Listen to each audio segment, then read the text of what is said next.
Hello friends, तो welcome to a new video.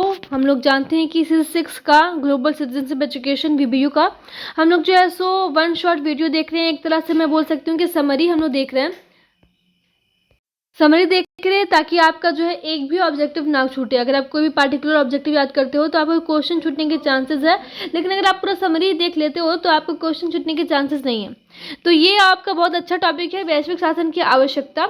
ये अच्छा है टॉपिक आपका कि वैश्विक शासन की क्या आवश्यकता है, क्यों हो वैश्विक शासन, आखिर आखिर जो ये वैश्विक शासन है इसकी ज़रूरत क्यों पड़ी और इसको और कैसे इम्प्लीमेंट किया जा सकता है। तो इसको हम लोग देखेंगे आज, बहुत ही इंपॉर्टेंट है, इसे ज़रूर से देखें। ठीक है, देखते हैं अब लोग। आइए, समसामयिक नीतिगत चुनौतियों के लिए आमतौर पर अंतर्राष्ट्रीय नीतिगत चुनौतियों के लिए सहकारी अंतर्राष्ट्रीय दृष्टिकोण की आवश्यकता होती है। अगर कोई एक बड़ा चैलेंज आ गया है पूरे वर्ल्ड के सामने और एक तरह का बोल सकते हैं कि सांसारिक अगर नीतिगत है, तो उसे सुलझाने के लिए उसी तरह के हमें उसी तरह के फार्मूला और उसी तरह के रूल्स को अपनाने होंगे। तो वही यहाँ पे कह रहा है कि अंतर्राष्ट्रीय नीतिगत चुनौतियों के लिए सहकारी अंतर्राष्ट्रीय दृष्टिकोण की आवश्यकता होती है। उसी तरह के जितना हार्ड या फिर जितना क्रिटिकल इशू है उतना ही क्रिटिकल हमें उसका फार्मूला तैयार करना होता है, जिसका व्यक्तिगत राज्यों पर सीधा प्रभाव पड़ता है, जिसके लिए वैश्विक शासन तंत्र को मजबूत करने और नई नीतिगत चुनौतियों का समाधान करने के लिए इसके निरंतर विस्तार दोनों की आवश्यकता होती है। वैश्वीकरण, देखिए यहाँ पे वैश्वीकरण अपने अपने साथ नए अवसर और कई अवसर लाता है। वैश्वीकरण अगर आप कहीं पे भी इस्टेब्लिश होता है तो अपने साथ कई तरह के अपॉर्चुनिटीज़ को साथ लाता है। चुनौतियाँ प्रदूषण, अंतर्राष्ट्रीय सीमाओं का सम्मान नहीं करता है, जबकि आतंकवाद, ड्रग्स, छोटे हथियारों का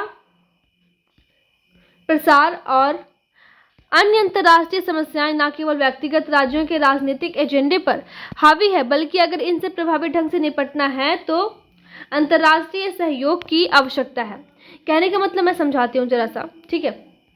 जैसे कि अगर आप बोल सकते हैं कि किसी तरह का अगर क्लाइमेट चेंज हो गया है या फिर हमारे एनवायरनमेंट को किसी भी तरह का कोई प्रॉब्लम है, किसी तरह का कोई अगर डेंजर है, या फिर आप कह सकते हैं कि किसी तरह का खतरा है हमारे पर्यावरण को, तो वो किसी भी सीमा को नहीं देखता है कि ये भारत का सीमा है तो इधर नहीं जाना है, या फिर ये जापान बांग्लादेश का सीमा है तो उधर नहीं जाना है, पाकिस्तान का सीमा है उधर, वो किसी भी तरह का देश को नहीं देखता है कि ये कौन सा देश है। ठीक है, वो हर पूरे पूरे वर्ल्ड पे वो अटैक करता है। ठीक है, तो उसी को बोल रहा है कि ये सब जो है सो अंतर्राष्ट्रीय सीमाओं को सम्मान नहीं करता, ये नहीं देखता कि कौन सा देश है, जबकि आतंकवाद, ड्रग्स, छोटे हथियारों का प्रसार और अन्य अंतर्राष्ट्रीय समस्याएं न केवल व्यक्तिगत राज्यों के राजनीतिक एजेंडे पर हावी है, बल्कि अगर इनसे प्रभावी ढंग से निपटना है तो अंतर्राष्ट्रीय सहयोग की आवश्यकता है। लेकिन अगर किसी भी पार्टिकुलर प्रॉब्लम है अगर कोई किसी भी अगर कंट्री में, तो उसके लिए हमें जो है सो वो क्या बोल सकते हैं कि वैश्वीकरण ज़रूरी होता है उस चीज़ के लिए, ताकि जो है उस पर सारे कंट्री वाले लोग डिस्कस कर सके और फिर अपना डिसीजन दे सके। देखिए यहाँ पे क्या लिखा हुआ है। इसके बाद इसमें हम बोल सकते हैं कि इन नई वैश्विक नीति चुनौतियों में कई समानताएं हैं। जो वैश्विक नीति चुनौती आया है उसमें कई समानताएं हैं और से विशेषताएं प्रभाव डालती हैं। पहला क्या है, वे अक्सर अंतर्राष्ट्रीय होते हैं और प्रत्यक्ष घरेलू होते हैं। सॉरी, घरेलू लिखा हुआ है यहाँ पे। कहने का मतलब क्या है कि वो हमेशा अंतर्राष्ट्रीय होते हैं, किसी भी एक पार्टिकुलर देश के लिए नहीं, लेकिन भले किसी भी देश का प्रॉब्लम हो, लेकिन वहाँ पे जो भी डिसीजन होता है वो अंतर्राष्ट्रीय लेवल पे होता है और वहाँ पे वैश्विक संगठन के माध्यम से वो होता है। कोई भी उन्हें सफलतापूर्वक नियंत्रित नहीं कर सकता है, कोई भी एक आदमी जो है उसे सफलतापूर्वक नियंत्रित नहीं कर सकता, बल्कि उसे सारे संगठन के सारे लोग मिलके उसे सर्कुलेट करते हैं।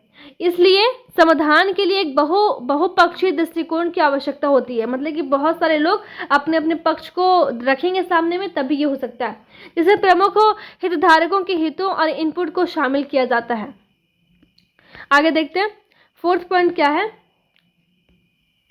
निर्णयों का प्रभाव होता है और नीति विकल्पों और परिणामों को एक दूसरे से अलग करना असंभव है।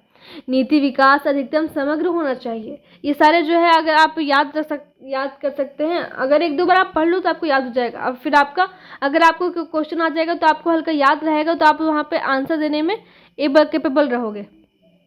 देखिए फिर 6 पॉइंट क्या है, बहुपक्षीय संस्थानों को इन चुनौतियों को समायोजित करने के लिए अनुकूलित होना चाहिए। और बहुत सारे लोग क्या होते हैं, अगर न्यूट्रल नहीं है, अगर कोई बोल रहे कि नहीं मेरे बात ही सही है, आप सबको मेरा बात ही मानना चाहिए, तो ऐसा नहीं होना चाहिए।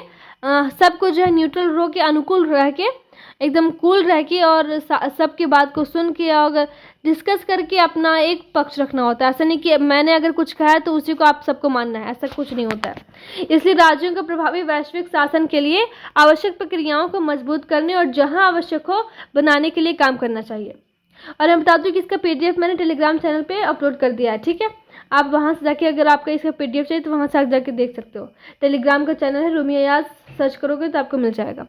हालांकि व्यक्तिगत प्रक्रियाएं जो कुल मिलाकर वैश्वीकरण का प्रतिनिधित्व करती है, कुछ हद तक विनियमित और आकार दी जा सकती है।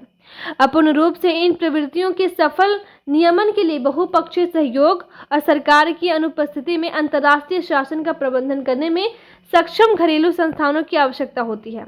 वैश्विक शासन की जटिलता को देखते हुए शासन के बढ़ते अन्योन्याश्रित स्तरों के संदर्भ में सोचना सहायक होता है।